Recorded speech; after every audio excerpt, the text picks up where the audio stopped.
Bismillah, alhamdulillah, salatu wassalamu ala rasulillah. Rabbi syrah lana sudurana wa yassir lana umurana, thumma amma ba'd. Takribul Usul ila Salasatul Usul. Kajian kitab Takribul Usul ila Salasatul Usul sampai pada halaman berapa? 82. Nah, Santi. Pembahasan yang lalu mengenai bagaimana konsep tawakal yang benar harus meliputi 2 rukun, harus menjauhi 2 hal yang tercela yang sudah kita jelaskan. Maka materi hari ini adalah mengenai raghbah dan rahbah. Komposisi komponen hurufnya sama, harokatnya sama, beda 1 huruf saja. Huruf apa yang beda? Huruf ghain dengan huruf ha.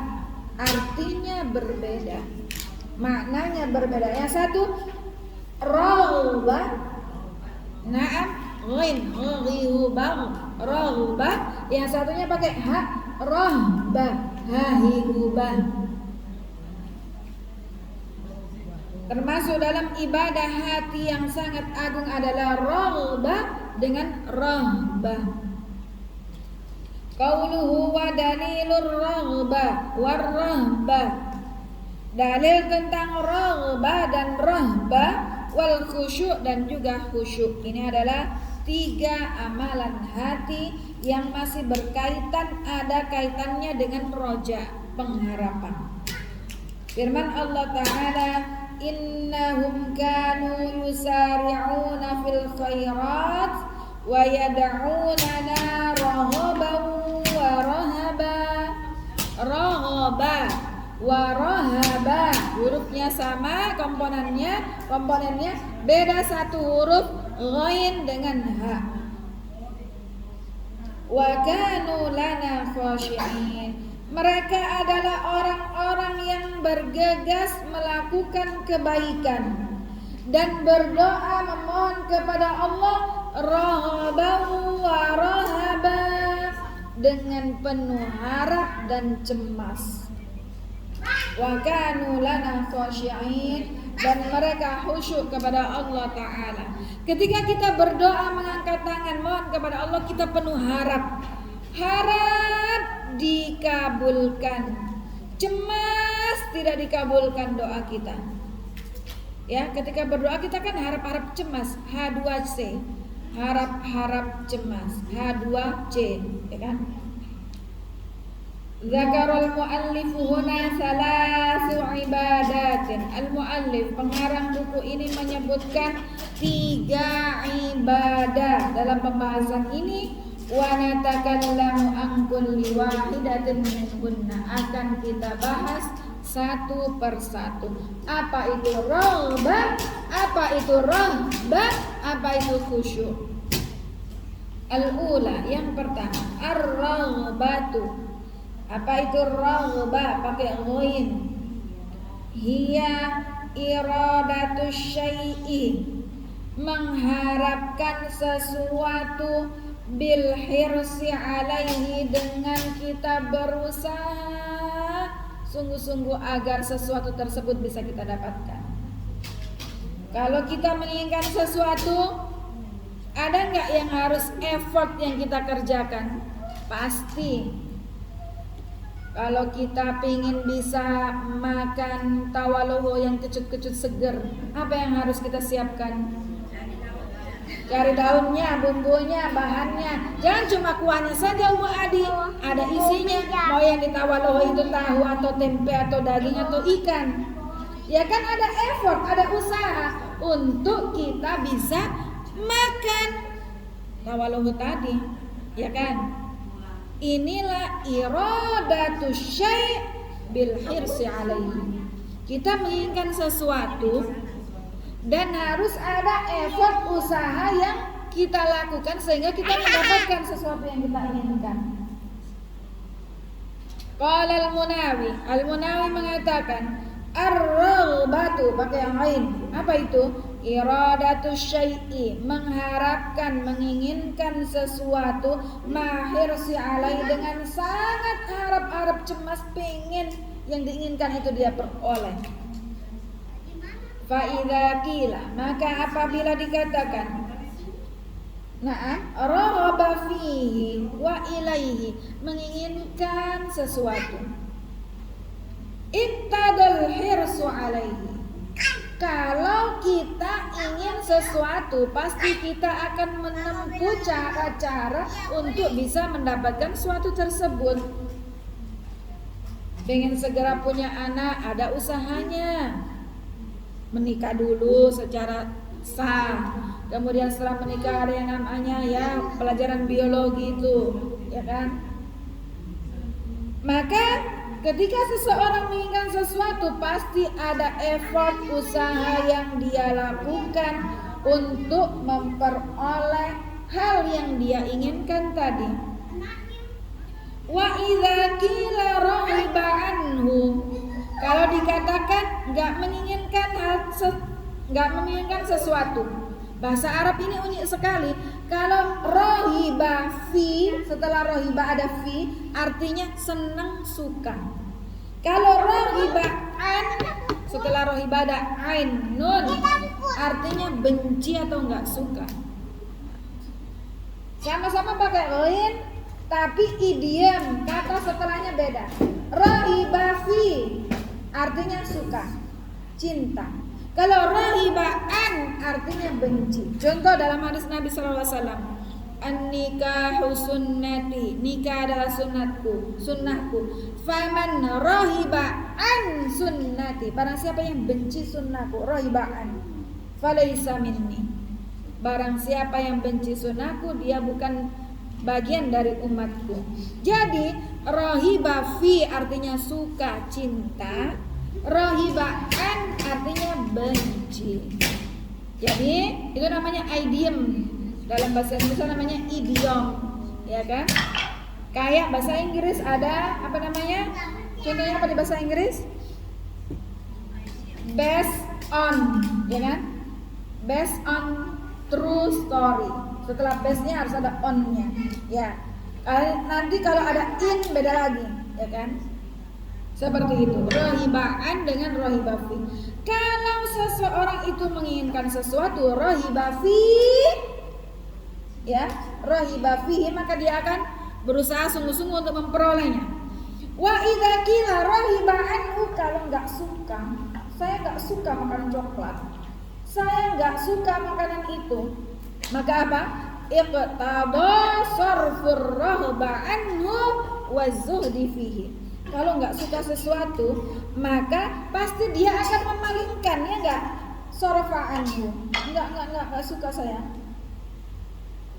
Wazudifi, makan kita walau daging walau nggak suka, menolak, ya kan? Nggak suka dia. Wal muradu annar raghbata mahabbatul wusuli ilal amril mahbub, sehingga yang dimaksud dengan raghbah, apa itu raghbah? Pakai ingin sampai pada sesuatu yang kita inginkan, yang kita sukai, yang kita cintai. Inilah yang disebut dengan raghbah. Saya ingin doaku dikabulkan, ya Allah, tahun depan saya pergi haji ke Baitullah. Ini raghbah, ya. Roja, pengharapan diiringi dengan raghbah, yakni mahabbatul wusuli ilal amril mahbub. Jadi bisa difahami maksud dari raghbah. Apa itu raghbah? Iya, sesuatu yang kita senangi, berharap dengan sungguh-sungguh, ya. Jadi harapannya saya bisa berhaji tahun depan. Amin Allahumma amin. Wal abdu yajibu alaihi an yurahiba ilallah ta'ala. Wal abdu, seorang hamba, wajib hukumnya untuk menaruh raghbah kepada Allah Ta'ala, menaruh pengharapan Roja diiringi raghbah, mahabbatul wusuli ila amril mahbub, kepada Allah Ta'ala. Wa yatlubu ma indahu bihirsin, maka minta kepada Allah dengan sangat, bihirsin dengan sangat. Ya Allah, saya pengen pergi haji. Maka diawali dengan apa? Usahanya menabung, kumpulkan uang, kemudian pergi mendaftar, ya kan? Kalau nggak pergi mendaftar, kapan mau dipanggil? Kecuali orang-orang yang khusus, ya. Tiba-tiba dipanggil Allah haji tanpa daftar. Misalnya dapat undangan dari Raja Salman, atau dapat hadiah misalnya, kan nggak mendaftar, ya kan? Kemudian wala yakunu bi talabihi ghairi rahib. Kalau orang yang nggak pengen, nggak suka, nggak akan minta, ya kan? Oh, saya nggak suka kok, saya nggak suka kue itu, nggak minta. Aman mau nggak ini? Enggak, saya nggak suka, nggak minta, saya nggak minta. Wa farqu baina man yad'u bi raghbah, tentunya beda orang yang berdoa diiringi dengan raghbah, wa man yad'u biduniha, dan orang yang berdoa tidak diiringi dengan raghbah. Pernah enggak kita berdoa setengah hati? Pernah enggak? Kayaknya pernah deh. Kita berharap tapi harapannya setengah hati gitu loh. Jadi doa dan harapan kita itu tidak diiringi dengan raghbah. Kalau kita berdoa diiringi dengan raghbah, sungguh-sungguh betul-betul. Tapi kayaknya saya nggak yakin, maka berdoanya asal aja, pokoknya nggak diiringi dengan raghbah. Sama nggak? Beda. Orang yang berdoa yang meminta diiringi dengan raghbah dengan tidak. Misalnya Ahmad, mama saya mau durian. Lagi pengen banget nggak sih Ahmad? Nggak sih, biasa aja. Ya udah, nggak usah, nggak dikabulkan. Nggak usah lah Ahmad. Tapi dia, pengen banget. Mau nggak mau kita harus pergi carikan, nangis, nggak mau. Pokoknya pengen banget. Jadi beda permintaan kita kepada Allah yang diiringi dengan raghbah dan tidak. Pengharapan kita kepada Allah yang diiringi dengan raghbah dengan tidak, itu beda. Fal awwal tami'un fima indallah. Kalau kita minta sama Allah diiringi dengan raghbah, kita ini tahu nggak orang tamak itu kayak gimana? Orang tamak itu kayak gimana? Pengen banget kan ya? Pokok pengen sekali, makanya kita tamak kepada rahmat Allah, tamak kepada pemberian Allah. Jangan tamak kepada punyanya manusia. Kita tamak kepada pemberian Allah Ta'ala. Maka orang yang berdoa minta sama Allah dengan raghbah, ini pengen banget ya Allah, pokoknya saya mau. Kayak bagaimana anak kecil yang nangis minta sesuatu. Wal akhir mustaghnin indallah. Kalau minta sesuatu tidak diiringi dengan raghbah kepada Allah ini, nggak apa-apa deh. Doanya nggak usah ngoyo-ngoyo amat, nanti juga suami saya belikan. Saya pengen punya mobil Hilux kayak Ummu Iman. Berdoanya nggak diiringi dengan raghbah, tapi nanti juga suami belikan, kan saya tahu juga yang uangnya ada buat beli Hilux misalnya. Nah ya Jus, jelas. Lah. Wallahu ta'ala karim, la takut. Allah Subhanahu wa ta'ala karim, maha dermawan. Idza ra'a abdahu atahu rahiban a'tahu fawqa ma yurid. Ya mas sekalian, Allah Subhanahu wa ta'ala itu sangat-sangat dermawan. Kalau seorang hamba datang kepada Allah Ta'ala minta dengan penuh raghbah, apa? Allah Ta'ala akan berikan lebih dari yang ia inginkan. Ketika pengalaman saya pribadi ya, ketika saya dan suami menginginkan seorang anak ya, setelah 11 tahun pernikahan belum juga Allah Ta'ala berikan kabar kehamilan, maka berdoa minta sama Allah penuh dengan raghbah, harap-harap cemas, intabih kailah takok. Ya, minta sama Allah penuh harap, penuh cemas. Ya Allah, saya pengen diberikan anak, ya Allah, keturunan yang saleh, salehah, muslim, muslimah, yang menjadi penerus agama Allah, yang menjadi jariah kami kelak, mendoakan kami ketika sudah tiada. Maka Allah Ta'ala berikan lebih dari yang kita minta. Kalau kita mintanya hanya kepada Allah dan juga diiringi dengan raghbah. Ahmad la yajuz, ijlis al kursi. Ya, diiringi dengan raghbah, Allah berikan lebih, ternyata dikasih bonus ataminya. Alhamdulillah. Kemudian saya meminta sama Allah, ya Allah, kok belum ada juga, sudah saya mau mendidik anak orang.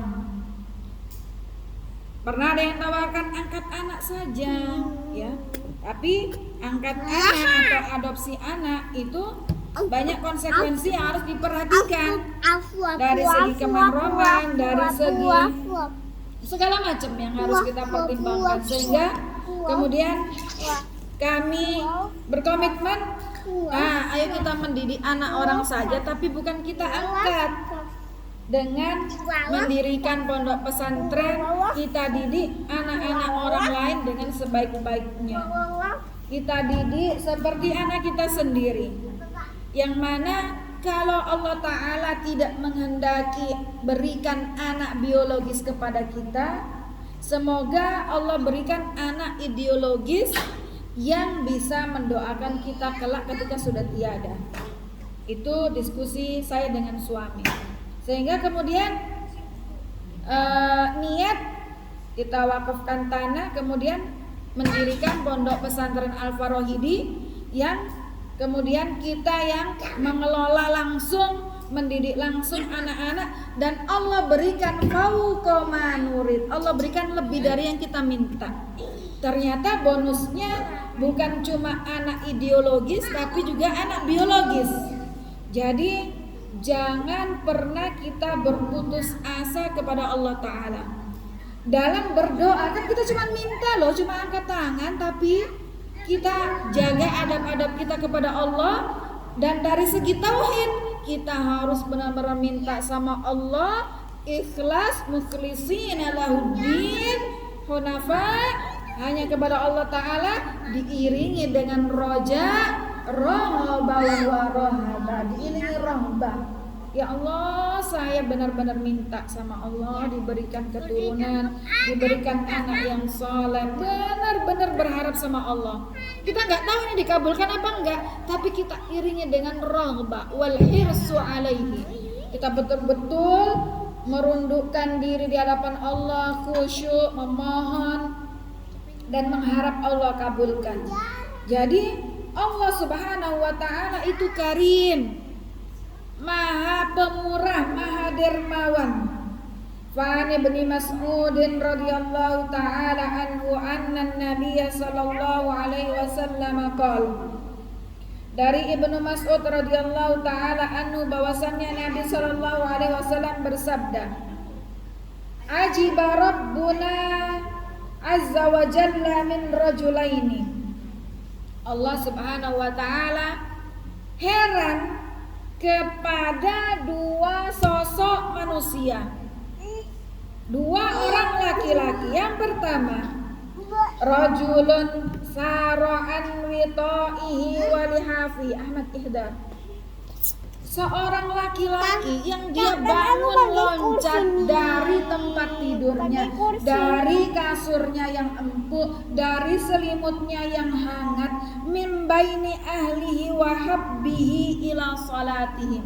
Dia tinggalkan dekapan istrinya, pelukan anaknya, kemudian dia bangun untuk melakukan sholat. Fayaqulu rabbuna, maka Allah Ta'ala berkata, ayya malaikati, wahai para malaikatku, unduru ila abdi, lihatlah kepada hambaku ini, sara min firashihi wa wita'ihi, dia bangun tinggalkan kasur dipan dan selimutnya yang nyaman, wa min baini habbihi wa ahlihi ila salatihi. Dia tinggalkan istrinya, anaknya dari pelukannya untuk bangun melakukan sholat raghbatan fima indi. Dia penuh berharap kepadaku. Bangun sholat meminta kepada Allah Ta'ala dengan harapan yang sangat kepada Allah Ta'ala, dengan harap dan cemas. Wa syafaqatan mimma indi, dan mengharapkan kelembutan kasih sayang Allah Subhanahu wa Ta'ala. Kemudian laki-laki yang kedua, wa rajulun ghaza fi sabilillahi azza wa jalla. Seorang laki-laki yang berperang, berjuang di jalan Allah Subhanahu wa Ta'ala, fanhazamu. Tapi ini kalah, ya, kalah. Fala alaihi minal firar. Kalau sudah kita kayaknya mau kalah ini sama lawan, maka uskut Ahmad, uskut, la yajuz.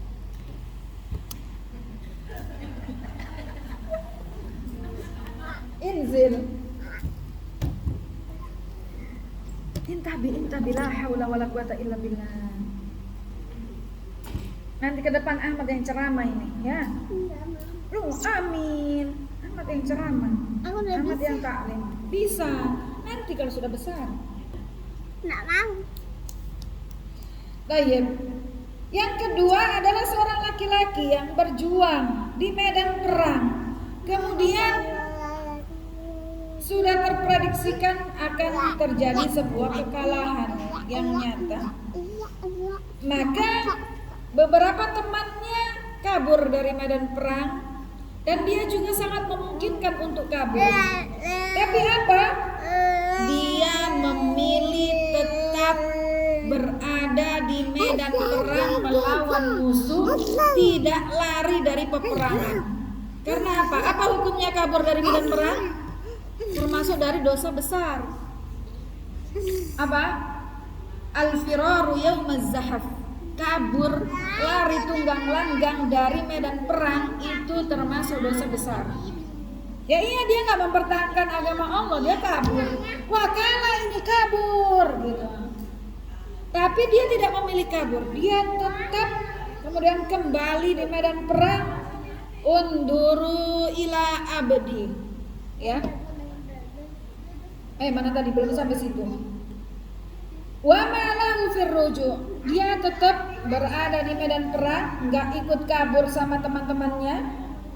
Faraja hatta uhriqa damuhu. Kemudian dia tetap balik di medan perang sampai kemudian kalah. Karena sudah kelihatan ini kekalahan di kubu kita, ini kalah ini. Tapi dia tetap enggak ikut kabur dari medan perang sampai akhirnya kemudian dia mati terbunuh di medan perang. Apa? Raghbatan fima indi. Dia berharap hanya kepada Allah Subhanahu wa Ta'ala. Wa syafaqatan mimma indi. Jadi dia hanya perang ini menegakkan agama Allah, penuh harap kepada Allah Subhanahu wa Ta'ala. Fa yaqulullahu limalaikatihi. Maka Allah berkata kepada para malaikatnya, unzuru ila abdi. Lihatlah pada hambaku ini. Raja'a raghbatan fima indi. Dia kembali lagi ke medan perang, tidak ikut kabur dengan temannya karena dia menaruh raghbah kepadaku. Wa raghbatan mimma indi. Dia menaruh harapan tinggi kepada Allah, harap dan cemas takut kepada Allah Ta'ala, hatta uhri qadamu, sampai darahnya mengalir, artinya dia tewas syahid di medan perang menegakkan agama Allah Subhanahu wa Ta'ala. Wa'lam anna ar-raghbata laha alaqatun birraja. Maka harus kita ketahui bahwasanya raghbah itu ada korelasinya dengan roja, dengan pengharapan. Falladhi yarjullaha ta'ala, huwa raghibun fima indahu. Orang yang menaruh harapan kepada Allah Ta'ala, dia juga menaruh raghbah kepada Allah Subhanahu wa Ta'ala. Illa anna raghbata arfa, dan raghbahnya kepada Allah ini lebih tinggi prosentasenya. Qala Ibnu Qayyim, ar-raja'u tama'un war-raghbatu talabun fahiya samratur raja'. Roja itu adalah sebuah ketamaan. Kita tamak kepada Allah Ta'ala agar Allah Ta'ala kabulkan, inginkan apa yang kita mau. Warraghbatu talabun, dan rohbah itu adalah permintaan kita kepada Allah. Fahiya samratur roja.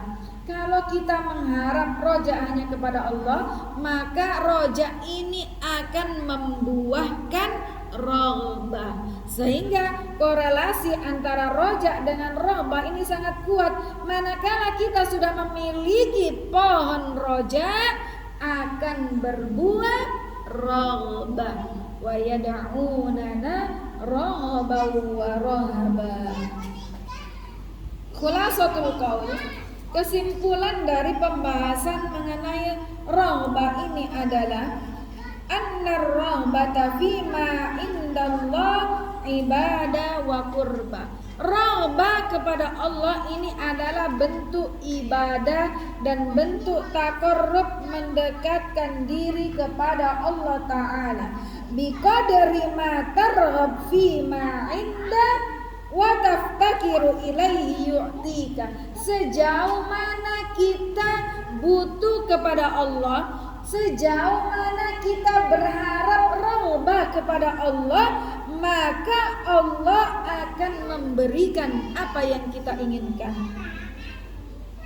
Waddafi'u lirrahbati ilmuka bighina rabbik. Apa sih yang mendorong kita bisa menaruh rohbah yang tinggi kepada Allah? Adalah ilmu kita, wawasan kita, pengetahuan kita bahwasannya Allah itu maha kaya. Jadi kalau kita meyakini, mengilmui bahwasannya Allah itu maha kaya, maka rohbah kita tinggi kepada Allah Ta'ala.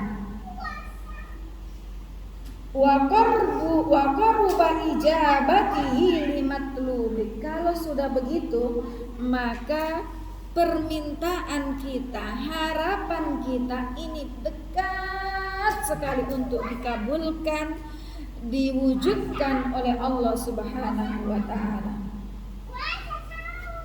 Jamaah sekalian, azani Allah iyakunna jami'an.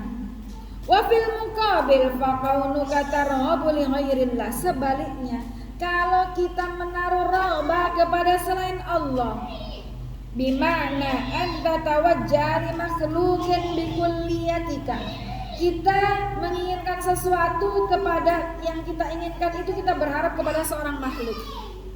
Saya berharap Bu Tiana membantu saya untuk bisa membikinkan saya kuetar misalnya. Harapanku tinggi ke Ibu Tiana. Fata'tamid alaihi fi talbiyati matlubin. Maka harapan yang kepada makhluk ini menjadikan kita akan bersandar kepada makhluk. Wa ta'taqidu annahu qadirun ala talbiyati hawaijik min dunillah. Dan pasti saya akan bersandar pada Ibu Tiana. Saya akan meyakini bahwasanya Ibu Tiana yang bisa mengabulkan hajat kebutuhanku. Kalau kuetar tadi hanya contoh urusan yang ringan. Tapi kalau kita sandarkan urusan akhirat ya kepada makhluk, urusan yang kita sudah tahu manusia itu nggak punya kuasa atas itu. Fahada syirkun, ini adalah bentuk kesyirikan, li'annaka asyrakta ma'allahi ghairi fi hadil ibadah, karena engkau menjadikan Allah Subhanahu wa Ta'ala memiliki sekutu, memiliki rekan dalam hal ibadah. Wad dalilu ala kaunir rahba ibadah qauluhu ta'ala wa ila rabbika farghab. Dalilnya apa? Bahwasannya rahba ini adalah ibadah. Dalilnya surat Al-Insyirah atau Asy-Syarh ayat 8, wa ila rabbika farghab, dan hanya kepada Tuhanmu engkau berharap dan menggantungkan asa, cita dan keinginanmu. Demikian materi hari ini tentang raghbah. Insya Allah pekan depan kita akan bahas raghbah pakai H. Jangan sampai nggak hadir, biar tahu apa bedanya raghbah dengan rahbah. Bismillah. Nah, silakan yang mau bertanya. Ya, pakai ghain. Ya, yang satunya raghbah pakai H akan kita bahas pekan depan. Nah, pakai ghairul raghbah. Barakallahu fiik. Ada pertanyaan? Silakan.